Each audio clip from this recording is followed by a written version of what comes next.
Estimados oyentes, en esta sesión no vamos a hablar de teorías sociológicas nuevas, sino vamos a hablar de los problemas sociológicos más importantes del siglo XXI.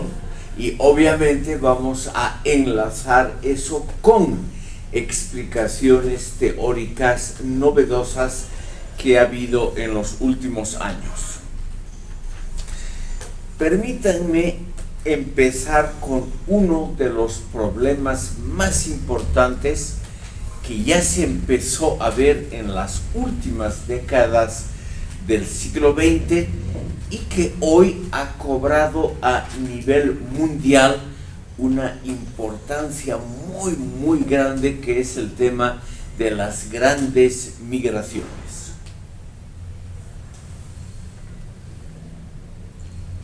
Para ponerlos en contexto, estimados oyentes, quiero mencionar históricamente que siempre ha habido migraciones.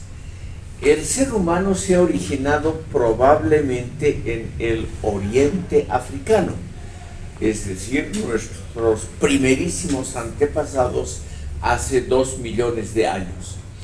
Y de ahí siempre ha migrado el ser humano prácticamente a todas partes del planeta.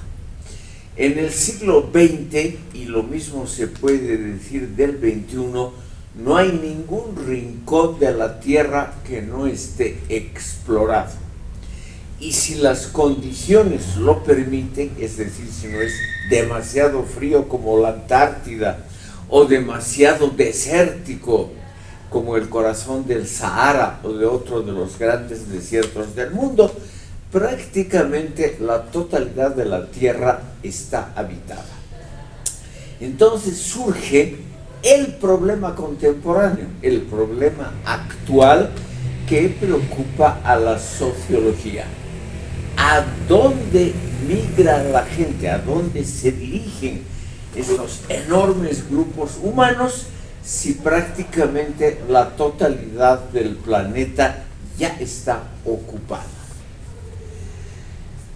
En los últimos siglos ha habido sobre todo migraciones relativamente modestas, hablando de números. Por ejemplo, los migrantes, el ejemplo más claro, del sur de Europa, España e Italia, que migraron a la región de Argentina, Uruguay y sur del Brasil. Una pequeña cantidad de esa gente alcanzó también al área andina. Pero en total eran migraciones individuales, es decir, era una persona que decidía emigrar, casi todos buscando mejores condiciones laborales y económicas junto a su familia, e individualmente buscaba sobrevivir, es decir, buscaba trabajo, vivienda, escuela para los hijos, de manera individual. En cambio, también ha habido migraciones colectivas, que es lo que estamos viendo en las últimas décadas. En las últimas décadas justamente lo que vemos son enormes migraciones colectivas de gente mal informada que no sabe a dónde va concretamente, simplemente va buscando mejores condiciones, no de vivir, sino de sobrevivir. Y estas son precisamente las grandes migraciones actuales que se realizan sobre todo en el terreno del norte de África, cercano Oriente y Europa. Para darles algunos ejemplos numéricos solamente de los últimos años ya en el siglo XXI. Siria, una nación musulmana en el cercano Oriente, con más o menos 24 millones de habitantes, ha perdido 6 millones de su población que han emigrado fuera de Siria a causa sobre todo de la guerra civil.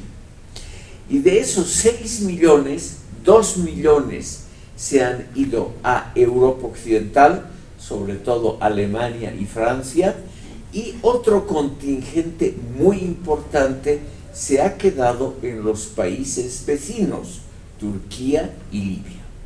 Y una parte pequeña se ha trasladado a los países árabes petroleros ricos, como Arabia Saudita, Emiratos Árabes Unidos, Kuwait, etc., donde la aceptación de los propios hermanos árabes, Siria es un país árabe, es una aceptación extremadamente restringida. Vamos a ver brevísimamente, justamente en este caso, que sociológicamente es el más estudiado, lo que pasa en el propio país y lo que pasa en los países que reciben la migración, porque esos son los dos problemas sociológicos más interesantes. En el propio país lo que hay son enormes convulsiones internas. La gente abandona su hogar donde su familia ha vivido años, o mejor dicho, siglos, solamente en caso de enorme gravedad. Y uno de esos casos graves es, por supuesto, una guerra civil. Algunos combaten en la guerra civil, a otros les va muy bien, vendiendo, por ejemplo, alimentos, vituallas a ambos o a los bandos contendientes. Pero a la mayoría de la población le va muy mal cuando hay una guerra civil, sobre todo con las armas modernas. Antes una guerra civil significaba también muchos muertos, heridos, desplazados, pero generalmente no se destruían casas, edificaciones, infraestructura, escuelas, carreteras, no se destruían sembradíos y los modos de producción. En cambio, lo que se ha visto ahora en las guerras civiles actuales, en parte debido a la proliferación de armas modernas de enorme poder explosivo, es que la destrucción realmente de casas, infraestructura y condiciones económicas como sembradíos, etc., es enorme. Entonces, a las familias que están afectadas por la guerra en su territorio, no les queda más remedio de escapar con lo poco que pueden llevar en pequeñas maletas o en una cosa muy rápida. Tal vez ustedes han visto cómo es la situación en la Franja de Gaza hoy en día. Es claramente un caso extremo, pero algo similar ha ocurrido en muchos países del norte de África, del oriente africano y del cercano oriente. Es decir, masas que tienen que abandonar su hogar llevando solamente lo indispensable, lo cual significa un bajón enorme, un descenso del nivel de vida. Aunque sea muy pobremente en el lugar de origen, sigo mencionando el caso de Siria, millones de personas tenían su casa, su trabajo, tenían rutinas cotidianas más o menos establecidas, ir al trabajo, llevar a los niños a la escuela, sabían dónde tenían que comprar alimentos, sabían dónde estaba la posta sanitaria, etc. Todo esto, que es muy importante para la vida cotidiana, el saberlo, porque así uno ahorra tiempo, el factor siempre más escaso, todo eso queda dislocado, destruido en esas masas enormes que lo único que pueden hacer para salvar su vida es ir a campos de refugiados campos donde apenas tienen un lugar para dormir y ni siquiera generalmente tienen una pequeña carpa para refugiarse de las inclemencias del tiempo, el sol agudo en estos países desérticos o en otros la lluvia, el invierno, etcétera, etcétera. Entonces, el problema sociológico más estudiado es la ruptura y la desaparición de las metas de desarrollo individual y colectivo. Cuando una persona es obligada a emigrar en esas condiciones infrahumanas, realmente sus propias metas existenciales de vida quedan destruidas. Tomen ustedes el ejemplo más normal, una familia pobre en Siria que vivía, por ejemplo, el trabajo del marido en una fábrica y de la esposa en una pequeña tienda, un par de hijos, pero que tenían una escuela asegurada y ya tenían un cierto sistema de salud relativamente bien establecido, etc. Y ahora tienen que huir ante las bombas, ante la amenaza de morir, tienen que ir a un campo de refugiados, por ejemplo, en el Líbano o en Turquía, donde esta familia lo único que puede hacer es esperar recibir de arriba, porque no pueden cultivar, no pueden comprar, no hay un servicio de tiendas, y si hay tiendas no tienen dinero, se les ha acabado o no tenían ahorros, y entonces el problema sociológico más grave es la mera supervivencia. Entonces, para resumir este punto, estimado público, una enorme cantidad, que son millones de personas a nivel global, han visto sus vidas y sus expectativas de desarrollo destruidas por las guerras civiles o los conflictos armados o los desastres ecológicos. Y entonces lo que hay es un descenso violento del nivel de vida, de ingresos, de alimentos. Todo se vuelve extremadamente precario. No solamente es la precariedad de la vida en un campo de concentración o simplemente en un lugar que parece más seguro que uno elige para sobrevivir, sino que la vida que siempre tiene que ver con los hijos, es decir, con los descendientes, queda truncada esa vida, porque las expectativas, aunque sean muy modestas, de vivir, recibir un poco de educación, mejorar un poquito en la generación siguiente la vida de la gente, todo eso queda truncado en esos enormes campos de refugiados que han surgido en el mundo, o en descampados, como es en el caso del cercano oriente y norte de África, donde la gente se hacina en espacios muy pequeños solo para sobrevivir.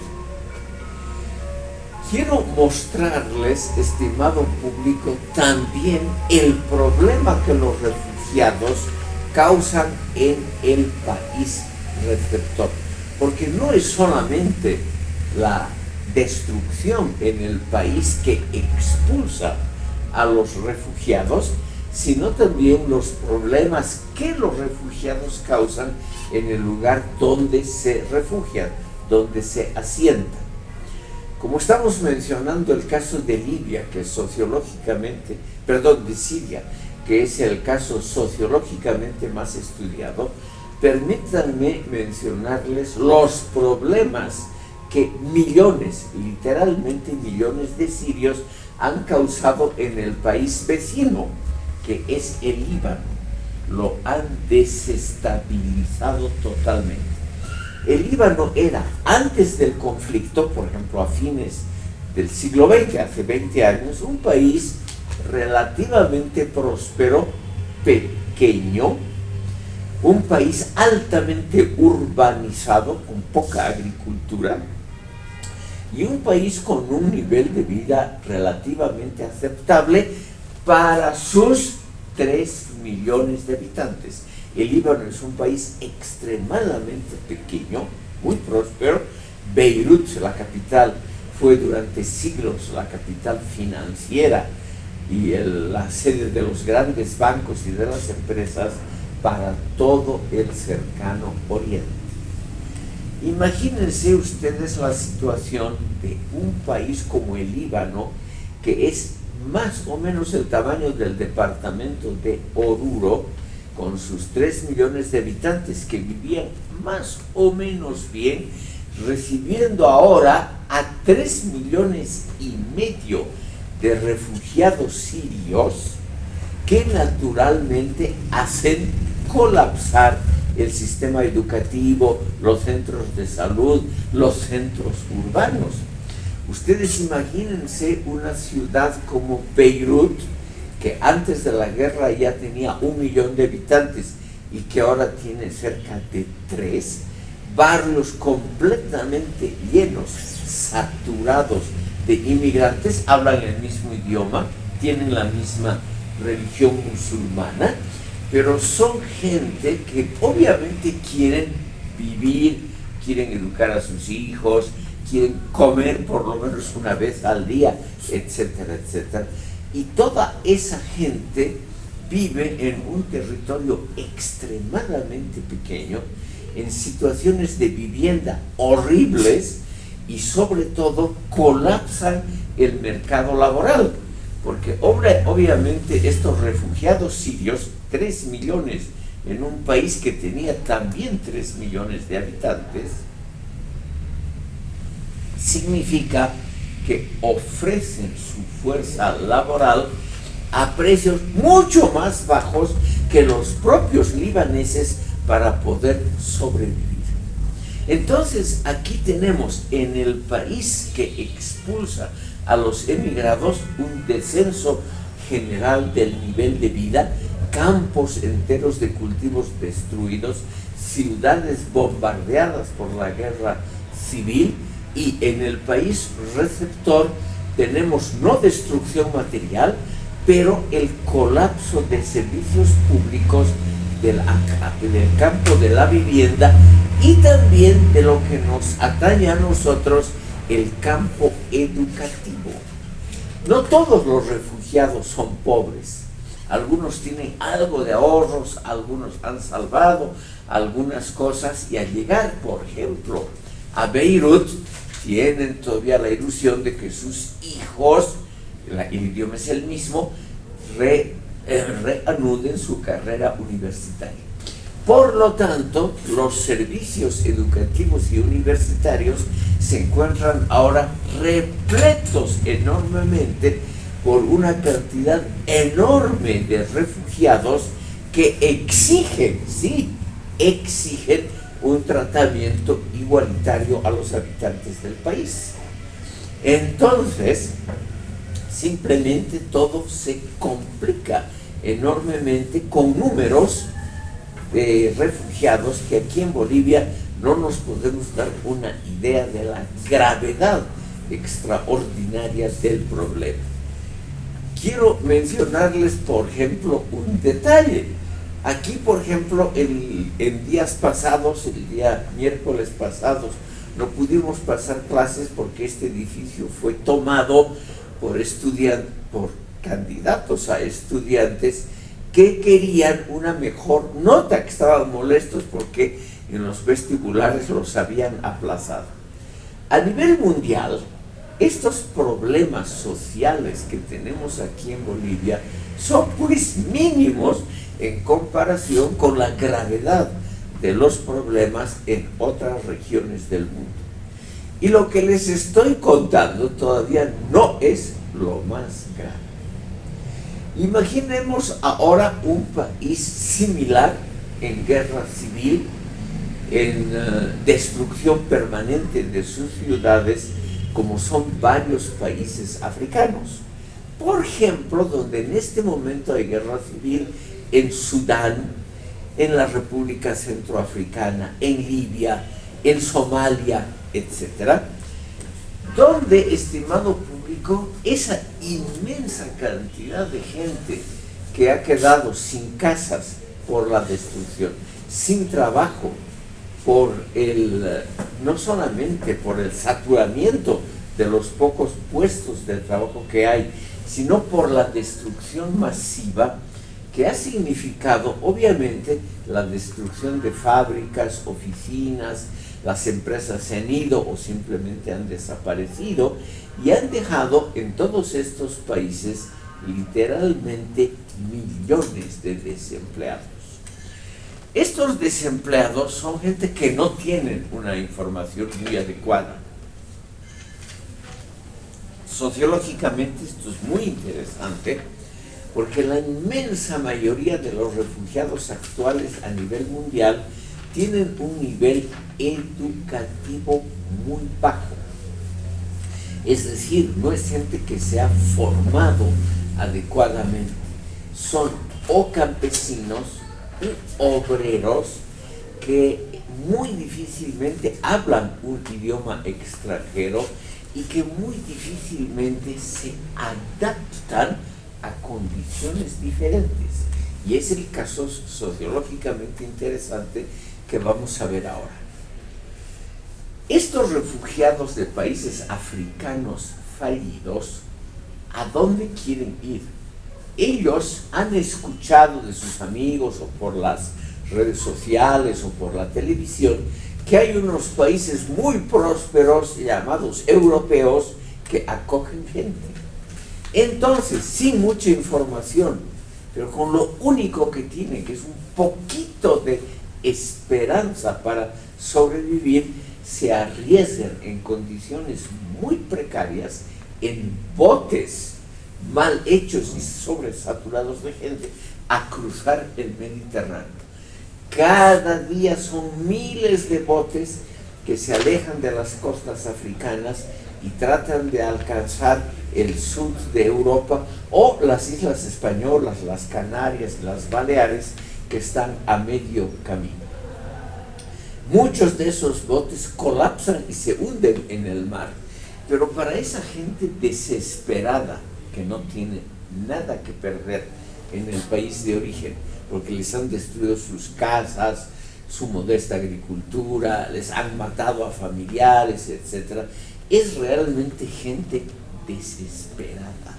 Y por lo tanto, si les ofrecen un pequeño espacio inseguro en un bote precario que trata de cruzar el Mediterráneo, ellos aceptan, porque continuar en el país de origen o en los países vecinos es igualmente algo muy, muy negativo, con pocas esperanzas.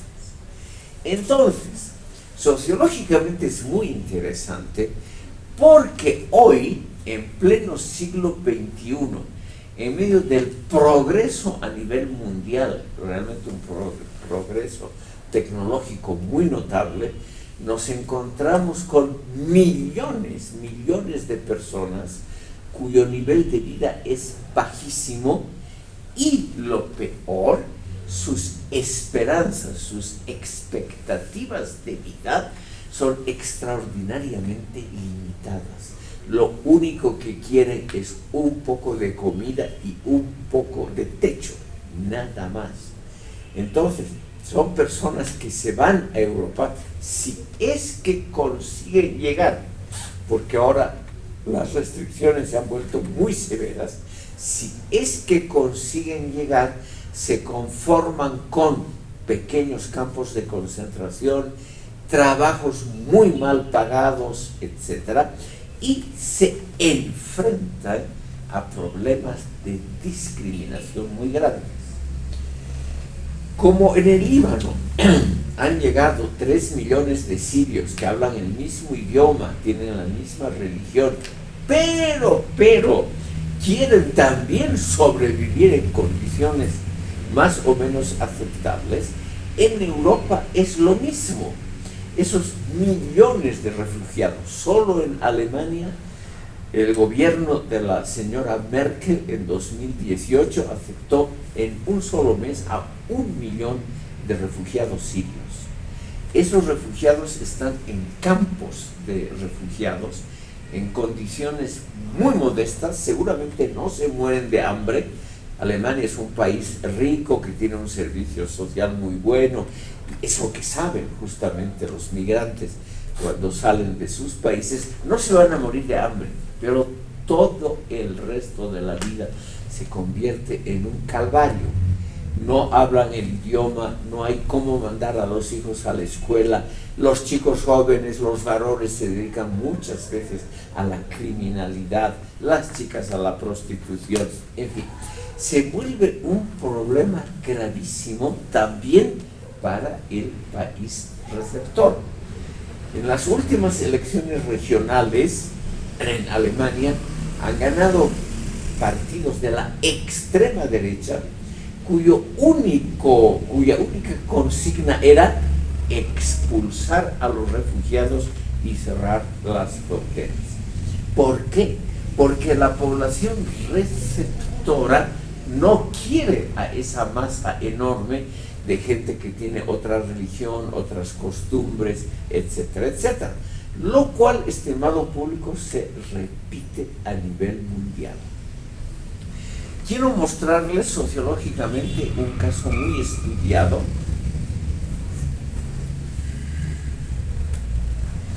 que es la recepción de refugiados árabes, por ejemplo, del Yemen, país fallido también, de Siria, de Líbano, en Turquía.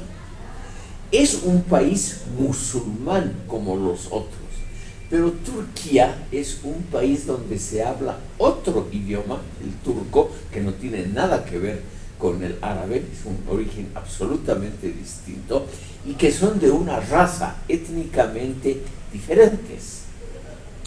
Hasta se nota en detalles visibles.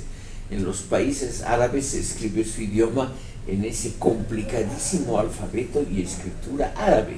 El turco se escribe con letras latinas. Esa gente, cuando llega a Turquía, creen, aquí viene el problema sociológico de las expectativas, creen que sus hermanos de religión, que además son también de tendencias antiimperialistas, etcétera, etcétera, de boca para afuera, creen que los van a aceptar rápidamente y que van a encontrar fácilmente trabajo, casa, vivienda, escuela para los hijos. Y en Turquía se encuentran con un rechazo completo de la población que obviamente teme que estos refugiados les quiten puestos laborales. Porque estos refugiados, lo mismo que en el Líbano, etcétera, los refugiados venden su fuerza de trabajo para sobrevivir en forma mucho más barata, con sueldos muchísimo más bajos que los propios turcos. Entonces hay una animosidad, una animadversión, aunque sean de la misma religión musulmana.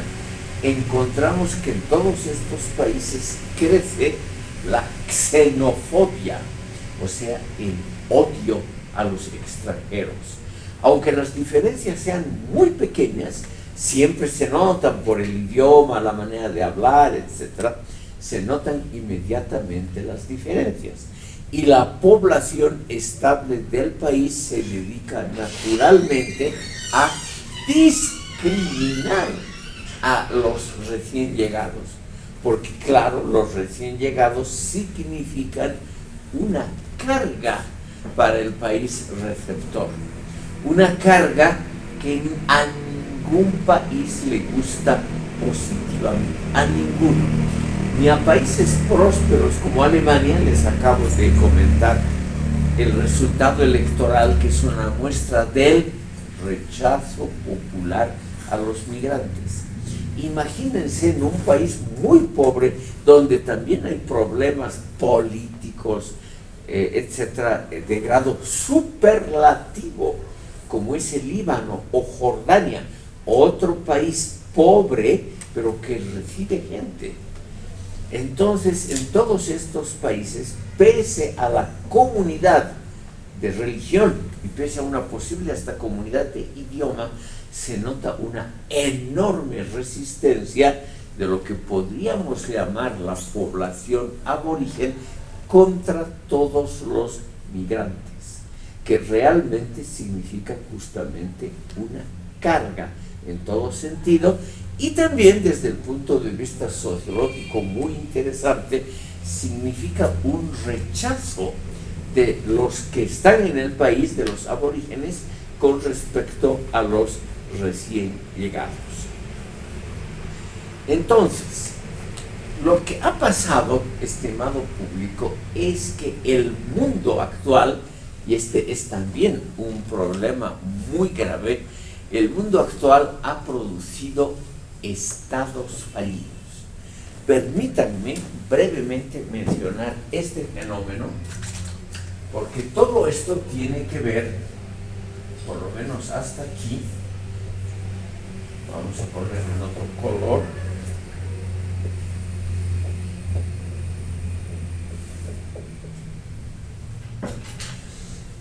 sociológicamente muy interesante. Quiero mostrarles dos ejemplos, uno de América Latina y otro del Asia.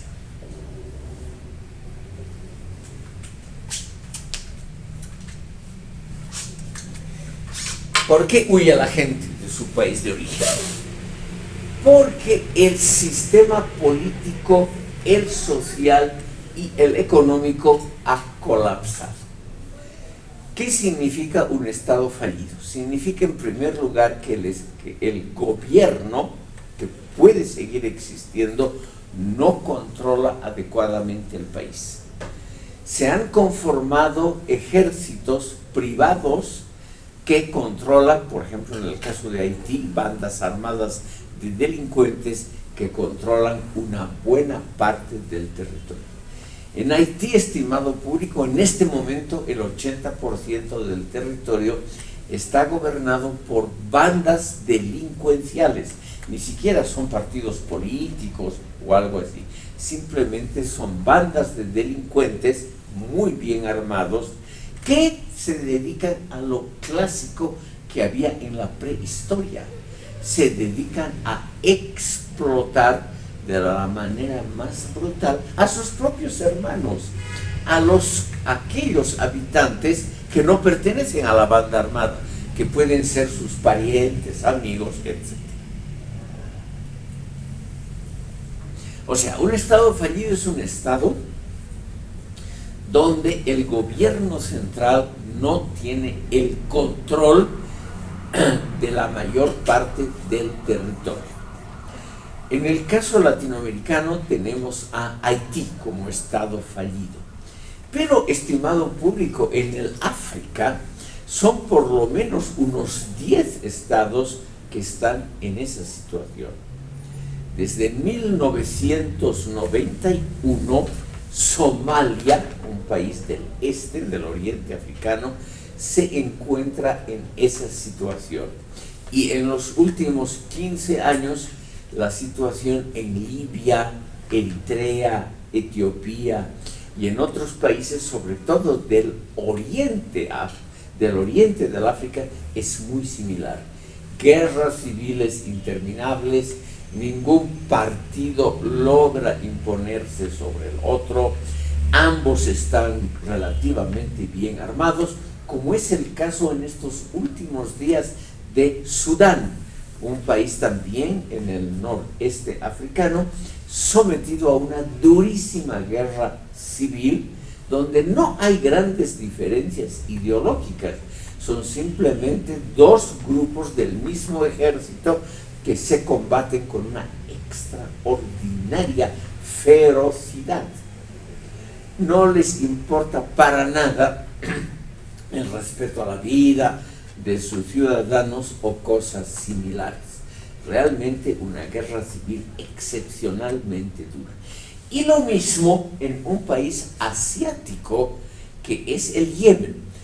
Lo pongo esto, estimado público, por una razón, podríamos hasta decir de curiosidad, porque es uno de los países dentro de esa península arábiga donde solo hay estados ricos. Arabia Saudita, Emiratos Árabes Unidos, Bahrein, Qatar, Kuwait, Omán, son los países que componen la península arábiga. Todos tienen petróleo, todos son países muy, muy ricos. Y sin embargo, en esa misma península arábiga hay un país con más de 30 millones de habitantes, el más poblado de toda la región, que no tiene petróleo, que no tiene ningún recurso, pero que por razones históricas, antes era una región muy próspera, era la única región donde había agricultura y ganadería en la península arábiga. Yemen ha desarrollado una población muy grande, más de 30 millones de habitantes. Por ejemplo, los Emiratos no llegan a 3 millones, Kuwait 2 millones, etc. Aquí son 30.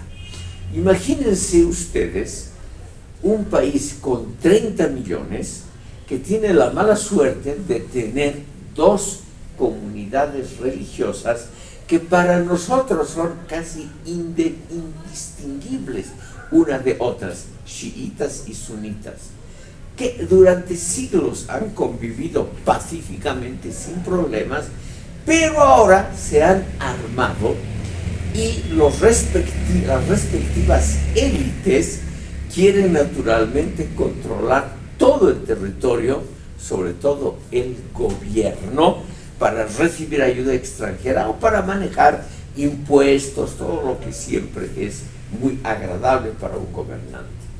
El Yemen desde 2011 está en guerra civil. De los 30 millones de habitantes, 20 millones están en situación alimentaria precaria. Y de esos 20 millones, 10 millones ya pasan hambre. Es decir, una situación realmente desesperada. Millones de refugiados, millones de personas cuya vida ha sido destruida por la guerra civil. Esta guerra civil es una guerra, además, con un componente externo. A los chiitas, que en el Yemen se llaman hutitas, los apoya Irán. Y a los sunitas del sur del país los apoyan los Emiratos Árabes Unidos y sobre todo Arabia Saudita. Entonces es una guerra con ejércitos muy bien armados, pero que lamentablemente causan una enorme destrucción. Ciudades enteras destruidas. Las pocas fuentes laborales, una agricultura muy modesta, pero que más o menos hasta el año 2011 servía para alimentar a esa masa enorme de población, esa agricultura está destruida. El país vive de donaciones externas. Pero esto significa que millones de yemeníes han huido del país y se han refugiado naturalmente primero en los países vecinos. Y aquí viene un fenómeno sociológico muy interesante. Cuando se trata, estimado público, de sobrevivir en un territorio ajeno, la población que recibe, la del origen, la población aborigen, empieza a desarrollar prejuicios contra los migrantes que llegan, aunque tengan el mismo idioma, mismo aspecto, misma religión. Empiezan a desarrollar prejuicios contra ellos. Prejuicios que pueden estar basados en hechos reales. Obviamente a los migrantes, la inmensa mayoría es gente sin recursos. Es gente que tiene que trabajar para vivir. Y es gente que, obviamente, según nosotros, quitan trabajo, quitan fuentes laborales a la población aborigen, que se siente obviamente molesta. Estos migrantes generalmente ofrecen su fuerza laboral a precios mucho más bajos que la población aborigen. El estado fallido, por ejemplo Yemen, es un estado donde deja de funcionar el sistema escolar y universitario. Lamentablemente, estimado público, y esto es para sobrevivir lo que siempre se ha estudiado, la educación, la básica, la primaria, también la secundaria y la universitaria, no son esenciales para sobrevivir. Entonces, lo primero que falla en estos países, por eso se llaman estados fallidos, es el sistema educativo. Se vuelve superfluo. Como la gente tiene que o huir de un lugar a otro o buscar temporalmente refugio en campos enormes de refugiados, etcétera, donde no se puede establecer normalmente, siempre hay excepciones, un sistema educativo normal, lo primero que decae en un estado fallido es el sistema escolar y por lo tanto decae el nivel educativo e intelectual de la población involucrada. Y como esto puede durar décadas, por ejemplo en Somalia desde 1991 están en guerra civil, el sistema escolar totalmente colapsado, se han cerrado las pocas universidades del país, etcétera, etcétera. El nivel de formación de los jóvenes de la edad de ustedes también ha caído notablemente. Es decir, no pueden, si se refugian en países vecinos donde todavía hay un cierto orden, no pueden competir adecuadamente porque no tienen una buena formación y generalmente no saben ni siquiera leer y escribir. Entonces tenemos sociológicamente el caso muy estudiado de refugiados, por ejemplo, del Yemen, que van al país, a los países vecinos, muy ricos, por ejemplo, a los Emiratos Árabes Unidos. País pequeño que todavía acepta migrantes porque hay un enorme éxito económico.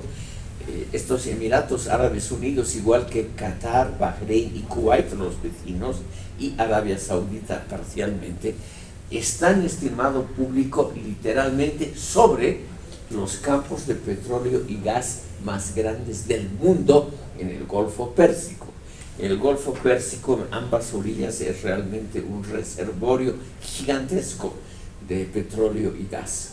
Y son esos pocos países, generalmente muy pequeños, como Qatar, Bahrein, que realmente les ha ido extraordinariamente bien con la exportación de petróleo y gas. Y estos países generalmente reciben gente, porque su población original es muy pequeña para ese florecimiento económico que han tenido. Pero no quieren un exceso de población. Y por lo tanto, y esto es lo más normal que les ocurre a los humanos, esos países árabes, el nombre está claro, Emiratos Árabes Unidos, esos países árabes restringen la llegada de los árabes yemenitas. Si uno tiene la mala suerte de tener un pasaporte o simplemente una cédula de identidad del Yemen, no recibe ingreso a los países árabes vecinos. Absolutamente prohibido. Ustedes, si han visto noticias de los últimos meses, han debido oír hablar de la Franja de Gaza. 2 millones de personas refugiadas en un territorio excepcionalmente pequeño y árido. Ustedes se preguntarán, ¿y por qué no van al país vecino Egipto? Un país grande, todavía con mucho territorio, misma religión, mismo idioma, etc. Porque Egipto no acepta hasta el día de hoy, pese a los bombardeos, pese a que todos los días Israel bombardea la Franja de Gaza, causando todos los días muertos y heridos entre la población de Gaza. Egipto, el país árabe hermano de ellos, colindante inmediato con la Franja de Gaza, no acepta a uno solo de esos refugiados. Para que vean ustedes lo que es la hermandad, lo que es la solidaridad, es una cosa que funciona muy bien en el campo discursivo, pero no en el terreno práctico. Esos mismos países que todos los días hablan de la hermandad árabe, etcétera, etcétera, en la vida cotidiana se comportan de otra manera. Egipto no recibe y no ha recibido hasta el día de hoy ni un solo habitante de Gaza, que están muriendo cotidianamente bajo el bombardeo de los israelitas. Y en los países árabes es muy similar. Yemen, país paupérrimo, limitante con Arabia Saudita y Omán. Ambos países riquísimos. Ambos no aceptan ni un solo refugiado yemenita. Entonces, estimado público, aquí vemos sociológicamente tres problemas interesantes. En primer lugar, se nota claramente que la solidaridad, que podría estar basada en una religión y en una lengua comunes, la solidaridad se diluye cuando la base material está en peligro. Los refugiados obviamente ponen en peligro, sobre todo, la base de los puestos de trabajo.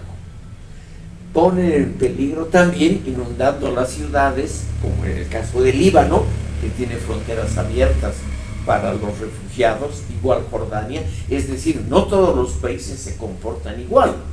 Estimado público, aquí tenemos el fenómeno muy interesante, que países relativamente pobres, que no son productores de petróleo en ese mundo del cercano oriente, que no son países muy ricos, Líbano, Jordania, Turquía, tienen curiosamente puertas abiertas a los refugiados. En cambio, los países ricos, ahí no entra nadie. Entonces, el problema es que la población aborigen, la población de origen, aborigen significa eso, la población aborigen, por ejemplo, en Arabia Saudita, no quiere saber nada de sus hermanos yemenitas, que hablan el mismo idioma, tienen la misma religión, se visten igual, etcétera, etcétera. Y ahí vemos que por encima de la solidaridad, que es una proyección más o menos intelectual, hay algo mucho más importante, que es el egoísmo grupal e individual. Cuando hay crisis, cuando hay peligro de que los puestos laborales estén ocupados, estimado público, ahí curiosamente la gente se olvida de la solidaridad. Así somos los humanos. El otro problema, estimado público, es el siguiente. En los países receptores, toda migración grande es mal vista por razones que podríamos llamar no económicas, sino por razones culturales. Aquí, por suerte, en Bolivia no tenemos ese problema. Bolivia no ha sido la destinataria, por ejemplo, de grandes migraciones. Aquí han llegado algunos miles de venezolanos, pero más o menos o se han diluido en el resto del país o han encontrado trabajo. La cuestión es que, hablando fríamente, esa pequeña migración venezolana de los últimos años no ha causado aquí en Bolivia ningún problema muy grave. No hay campos de refugiados venezolanos como hay en el norte de Chile, no hay competencia, es decir, todavía los bolivianos no nos sentimos avasallados. por una invasión extranjera, los venezolanos no hacen bajar los salarios, en fin, todavía no es un problema muy grave como es en Colombia. Vamos a ver ese problema porque es muy interesante y toca a América Latina de frente. Venezuela tenía antes 28, 29 millones de habitantes. De esos 28, 29, 7 millones han salido de Venezuela en un lapso de tiempo muy corto en los últimos 5 años. Imagínense ustedes perder 7 millones de habitantes y generalmente, y ese es el otro problema sociológico que no es igual para todos los países, pero es para América Latina. Los que emigran son los que tienen una formación mejor que el promedio de la población. Son generalmente más jóvenes, tienen alguna formación profesional y tienen también ideales muy superiores, por ejemplo, a los refugiados africanos. El caso venezolano, que es el más estudiado por la sociología de migraciones, nos muestra los siguientes fenómenos. Estos venezolanos generalmente quieren integrarse en profesiones urbanas, no quieren ir a trabajar al campo, no quieren ir a trabajar a las minas, es decir, quieren evitar los trabajos realmente duros, quieren trabajar en las ciudades, en puestos detrás de un escritorio o en el comercio, pero no quieren hacer trabajos muy duros y generalmente todavía encuentran trabajo. En Colombia, de los 7 millones, 2,5 están en Colombia. Y no ha sido un problema muy grave, todavía no hay una especie de repulsa, es decir, no hay una especie de acción contraria mayoritaria de la población colombiana a los venezolanos, porque más o menos se visten igual, hablan igual, tienen las mismas costumbres, la misma religión, etc. No es algo que llame poderosamente la atención. Pero, estimado público, siempre hay grupos minoritarios, por ejemplo, de esos venezolanos que no quieren vivir en Colombia, que cruzan vía Panamá y Centroamérica para llegar a Estados Unidos, que es el mismo problema con Europa. Creen encontrar mejores posibilidades todavía que en los países vecinos. Cuando en el Asia los yemenitas, los sirios huyen de sus países de origen, se dirigen generalmente a Europa porque tiene la misma fama que los Estados Unidos para el continente americano, creyendo que hay empleo, posibilidades de vivir bien, de rehacer una vida en forma aún mejor que en el país de origen. Ese es también uno de los móviles siempre de las grandes migraciones, el creer que hay mejores posibilidades de vida. Me permito mencionar este problema de las creencias porque es algo que a los seres humanos les ha iluminado la mente desde épocas muy tempranas. Como ya había una cultura intelectual, podríamos decir universitaria, relativamente desarrollada, no había universidades, pero sí academias, en el Imperio Romano había un grupo importante de historiadores, Plinio, el Viejo y el Joven, Tácito y otros menos conocidos, que se han preocupado por estudiar a los pueblos vecinos, a los germanos, a los bárbaros germanos que querían invadir el Imperio Romano. Y han hecho una especie de proto-sociología muy interesante, sobre todo averiguando por qué los germanos no querían quedarse en sus lugares de origen y por qué invadían continuamente el territorio del Imperio Romano. Y las respuestas de estos primeros historiadores son muy interesantes, estimado público, porque querían lo mismo que lo que quieren los migrantes actuales. Habían escuchado vagamente, o se habían formado la idea, todos estos pueblos germanos, que en el Imperio Romano se vivía mejor que en sus países de origen, que la vida era más llevadera, que la vida era más agradable, que la longevidad era mayor que en los países de origen, y que por lo tanto valía la pena invadir, así sea con las armas, al Imperio Romano, porque iban a tener una mejor vida. En esa época no habían entrevistas, pero toda la gente que fue preguntada por estos historiadores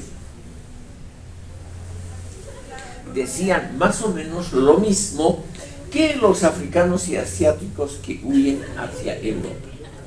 Creían que ese Imperio Romano significaba una vida más cómoda y una vida más llevadera y un nivel de vida más alto que en sus lugares de origen.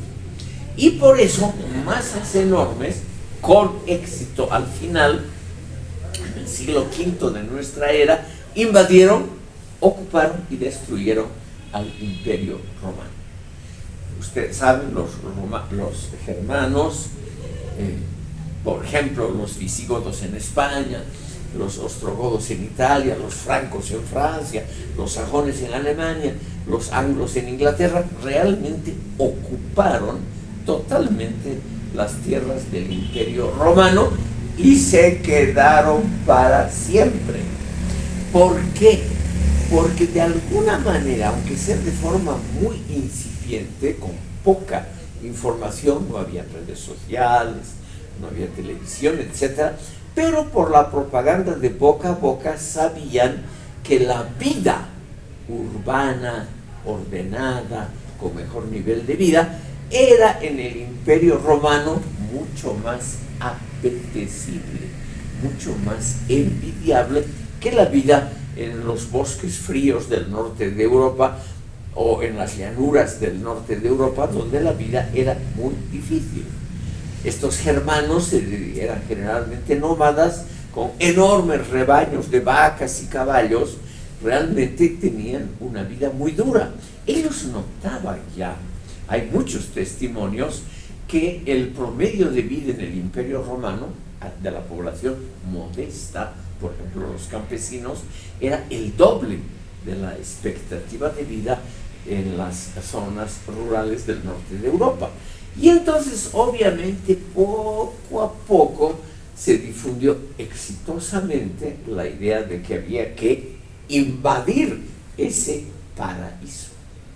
Y es más o menos la misma opinión que tienen los pobres hondureños, nicaragüenses, venezolanos, que haciendo enormes sacrificios, similares a los germanos hace 2000 años, muy similares para llegar a los Estados Unidos, o muy similar a las peripecias que pasan la población, una parte de la población africana y asiática, para llegar a Europa. Entonces aquí nos encontramos con otro problema sociológico, que es la formación de expectativas sobre lo otro, sobre el mundo exterior. Hoy en día esa idea, esa imagen de que hay un mundo mejor que el propio y que uno mismo, como uno vive solamente una vez, hay que hacer cualquier sacrificio para llegar a ese mundo mejor y tratar de vivir para sí y para los hijos en ese mundo que aparentemente ofrece mejores posibilidades. En el mundo antiguo, estimado público, la diferencia era entre la vida rural, una vida nómada, una vida muy dura, con una expectativa de vida baja en el norte de Europa, comparada con la vida en las ciudades del Imperio Romano. Aunque nosotros hoy día nos podemos hacer la burla sobre el Imperio Romano, sobre las condiciones de vida que tampoco en comparación con nosotros no eran óptimas, pero de todas maneras, estimado público, en las ciudades había, aunque muy rudimentariamente, un sistema escolar, había acueductos que traían agua, no había que esforzarse en ir hasta el próximo río o la próxima fuente, habían termas, había anfiteatros, había mercados cubiertos, en fin, y había algo que los nómadas apreciaban, una casa bien construida, porque los nómadas vivían en tiendas, en celdas, no tenían, estimado público, unas viviendas adecuadas, y obviamente como había mucho comercio, se difundió durante siglos esa idea de que dentro de los límites del imperio la vida era mucho mejor que afuera, y el ser humano es un ser que tiene envidia, una envidia sana, quiere mejorar comparando su vida con la del prójimo. ¿Por qué la gente va, por ejemplo, a Italia o a España? Porque saben que es mucho mejor esa vida que en Eritrea, en Etiopía, en Yemen, etc., aunque tengan que hacer las labores más duras. Quiero mostrarles, estimado público, muy brevemente la situación en Haití, porque nos toca poquito cerca.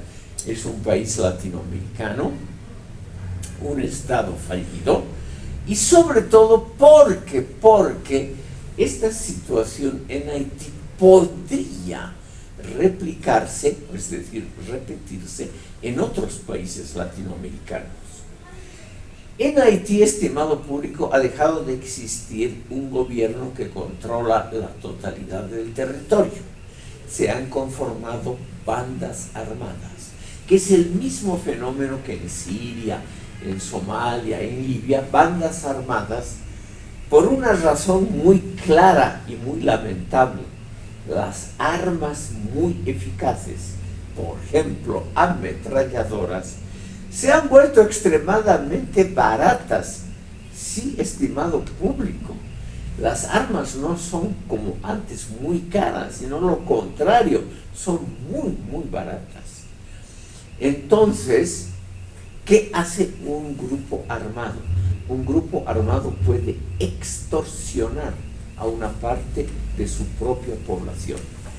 En Haití, estas bandas armadas, lo que se dedican, se han repartido, eso sí, en forma muy conflictiva, siempre con peleas de límites, etcétera. La zona tal me corresponde a mí, no me corresponde a ti, en fin. Se han dividido el país, bandas armadas, para explotar a la propia población. Y eso ha sido en la historia universal algo usual, no es algo raro. En la historia universal siempre ha habido ese fenómeno.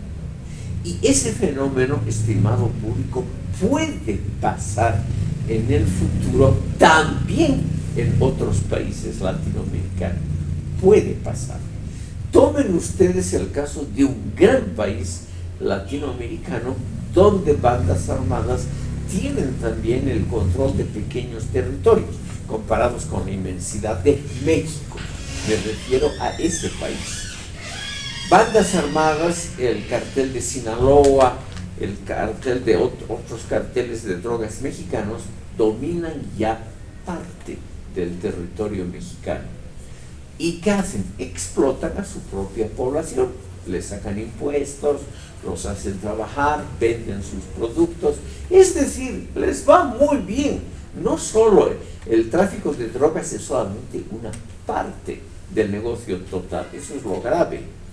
Estas bandas, igual que la mafia italiana, que antes se dedicaban solo a robos y actos delictivos, ahora la mafia italiana controla ciertas industrias y ciertos tipos de mercados de productos. Por ejemplo, la venta de cigarrillos, drogas, estupefacientes, la prostitución, el juego, esa está en manos de mafias italianas o de otros países de Europa que se han especializado en ello. Hay un país pequeño de Europa frente a Italia en el Adriático que se llama Albania, un país muy pobre. Albania se ha especializado en la conformación de bandas mafiosas que se dedican en el resto de Europa a esas cosas que no están bien legalizadas y que son con muchas ganancias: prostitución, juego, etc. Venta de drogas y otras cosas. Ustedes no se imaginan el gigantesco consumo de drogas por la juventud en Europa Occidental. Entonces, simplemente para redondear este tema y pasar al siguiente. Las migraciones han causado gravísimos problemas en muchos países del mundo. Tanto en los países que expulsan población, son países que han caído en decadencia, el Producto Interno Bruto ha bajado violentamente, las expectativas de vida son malas, y los países se han convertido en estados fallidos, como en los países receptores, donde esa enorme masa no es bien recibida por la población y donde obviamente causa problemas. Pero el otro problema que quiero mencionarles a ustedes es el resurgimiento de religiones, que es otro de los fenómenos del mundo actual en este siglo XXI. Uno podría imaginarse, estimado público, que la religión es un asunto del pasado. Si ustedes ven, por ejemplo, en países muy avanzados como los escandinavos, quiero mencionarles eso porque ahí se nota hacia dónde va el mundo. En los países escandinavos, Noruega, Suecia, Finlandia, Dinamarca, la religión hoy día juega un papel insignificante en la vida social. Casi nadie acude a las iglesias. La gente joven como ustedes en estos países no va a misa, no se casa por la iglesia, no bautiza a sus hijos, si es que tienen hijos, porque en estos países sale mucho más barato y para ellos, para los chicos jóvenes, es mucho más cómodo tener perros o gatos que tener niños. Entonces son países de gente que se ha vuelto extremadamente cómoda y que ya no necesita el consuelo, la guía espiritual, la ayuda de las religiones. En estos países realmente las religiones, la luterana dominante en el norte, se ha convertido en algo muy casual, tal vez para casarse, por el brillo de la ceremonia o algo así, pero después realmente la religión no juega ningún papel importante. Sin embargo, estimado público, tenemos lo contrario en una gran parte del mundo. Justamente después de siglos de estancamiento, la religión islámica en las últimas décadas del siglo XX y en las del XXI, la religión islámica tiene un renacimiento gigantesco. Y en América Latina, curiosamente aquí en América Latina, las religiones pentecostalistas, que es una división de las religiones protestantes, también tienen un enorme éxito. Se lo nota sobre todo en países como el Brasil y los países centroamericanos. Aquí en Bolivia se nota poco ese éxito, pero ustedes tal vez han visto que aquí, por ejemplo, en el centro de La Paz, locales que antes eran cines muy concurridos, como el cine Tesla o el cine Scala en el centro de la ciudad, se han convertido en centros de reuniones de esos grupos de iglesias protestantes pentecostalistas, que tienen unas consignas muy atractivas para la gente de bajo nivel educativo. Por ejemplo, pare de sufrir y cosas por el estilo, que son obviamente muy populares. Lo mismo en el Brasil en escala gigantesca. El triunfo del anterior presidente Jair Bolsonaro se debía, entre otras cosas, a ese enorme apoyo de las iglesias protestantes radicales.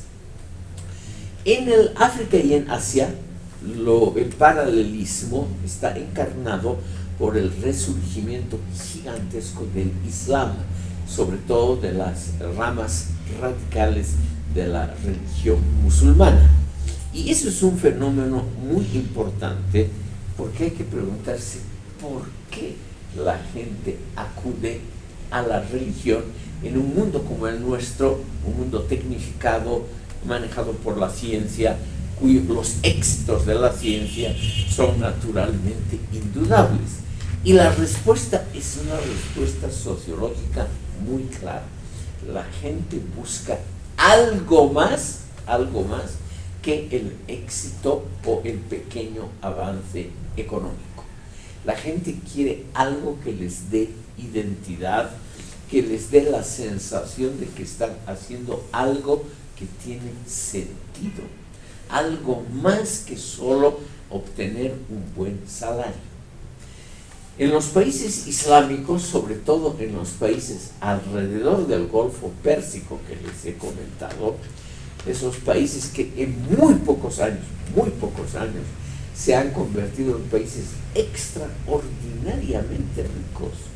Estimado público, hace escasos 50, 60 años, Kuwait, Bahrein, Qatar, etc., eran países paupérrimos. Realmente eran países muy atrasados, rurales, eran países como Yemen ahora, así era el resto de la región. En 2 generaciones, 60 años, realmente esos países se han convertido en oasis del progreso técnico. Pero al mismo tiempo, allí hay un resurgimiento de la religión. ¿Y por qué?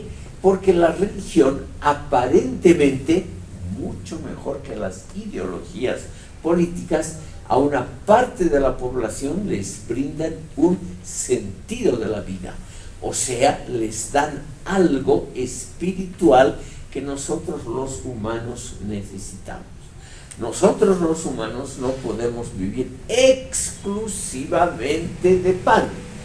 Hay el famoso pasaje en los evangelios donde Jesucristo le dice al demonio que lo tienta. Jesucristo va al desierto, hace oración durante 40 días y el demonio lo tienta. El diablo le presenta tentaciones, le dice: te haré rico, te daré el dominio del mundo, sobre todo te daré alimento, y le ofrece pan. Y Jesucristo le dice: no solo de pan vive el hombre. Y eso es en el fondo una verdad sociológica. El ser humano necesita también, aparte del sustrato material, ¿quién lo va a negar? Aparte de una buena alimentación, ingreso, vivienda, el ser humano necesita algo que le dé algo de sentido a la vida, que le dé una orientación justamente para sus acciones posteriores. Y esos valores de orientación que dan sentido a la existencia son la gran especialidad de las religiones, siempre ha sido así. Por ello es que, salvo en países muy ricos como Norteamérica y el norte de Europa, todavía las religiones son extremadamente atractivas para gran parte de la población. No solamente es el resurgimiento del Islam, de la fe musulmana en el cercano oriente, norte del África, etc., sino también, por ejemplo, en la India, ahora el país más poblado del mundo, donde hay un enorme renacimiento de la religión hinduista. Estimado público, el señor Narendra Modi, primer ministro de la India, ha ganado consecutivamente las elecciones en ese país en 3 procesos electorales, desbancando al gran partido que había logrado la independencia de la India, que era un partido laico, el partido del Congreso, manejado por una gran mujer, Indira Gandhi. Ese partido del Congreso, un partido laico, un partido de tendencia ligeramente socialdemocrática, en los últimos 15 años ha sido desbancado por un partido nacionalista religioso, manejado por este señor Modi, quien ha dado un nuevo sentido a la gente, diciéndoles: aquí tenemos una religión muy antigua, muy noble, una religión que está a la altura de cualquiera de las grandes religiones del mundo y es absolutamente propia nuestra. Y al ser nuestra religión, no tenemos por qué, esa propaganda de él, no tenemos por qué convertirnos en cristianos o en musulmanes, porque la religión hinduista nuestra nos da mejor sentido de la vida, nos da además una dignidad propia, nos identificamos con lo nuestro. Esa religión es propia de la India y ha tenido un éxito notabilísimo, un éxito muy notable que en la India en los últimos 15, 20 años se ha mostrado también en la persecución de las minorías religiosas. Curiosamente, los musulmanes, que en otros países del mundo tienen tanto éxito actualmente, en la India están en retroceso. Les han quemado sus mezquitas, sus escuelas, etcétera, etcétera. El partido nacionalista religioso de este señor Modi, que no son angelitos, se han dedicado a perseguir, matar, etcétera, etcétera, a los musulmanes hindúes. Y en el país vecino, en Birmania, la religión ancestral de ellos, el budismo, una religión de la paz, una religión muy espiritual, se ha dedicado también a perseguir a otras religiones. Por lo tanto, sociológicamente tenemos el siguiente fenómeno. La religión en muchos países del mundo suple, es lo correspondiente a las ideologías políticas. En los países musulmanes, estimado público, nunca ha habido un movimiento socialista o comunista fuerte, nunca. La tendencia, por ejemplo, antiimperialista en el mundo islámico es una tendencia fomentada por movimientos y grupos religiosos, no por movimientos laicos. Ahí vemos que la religión suple, es decir, toma el lugar de la ideología política. Ese es un fenómeno que no se da en América Latina todavía, pero que está creciendo. El caso más notable es el Brasil, seguido de El Salvador. Los grupos pentecostalistas han apoyado al presidente Bukele muy exitosamente en El Salvador. Ese resurgimiento de la religión tiene que ver con una cuestión sociológica clásica. El ser humano necesita alimento espiritual y los partidos y las ideologías políticas muchas veces no han podido suplir esa necesidad, no han podido corresponder a la necesidad humana de una alimentación espiritual. Y en muchos países, en muchas sociedades, la religión ha retomado con mucho éxito la función clásica de las ideologías, que es dar un horizonte de acción para el futuro. Y ese es el éxito de las religiones en muchos lugares del mundo. Por cuestiones de hora, estimado público, son casi las 10:30. Aquí nos detendremos. El miércoles vamos a ver, estimado, vamos a terminar de ver la religión como fenómeno religioso, y vamos a ver también, vamos a terminar de ver fenómenos actuales, por ejemplo, los problemas de urbanización, que son muy complicados. El mundo actual tiene aglomeraciones, estimado público, gigantescas. Hay ciudades como Delhi, la capital de la India, que tiene 30 millones de habitantes. Es invivible Es decir, son problemas inimaginables que tienen que ver obviamente con la sociología actual y que vamos a tratar en la sesión del miércoles.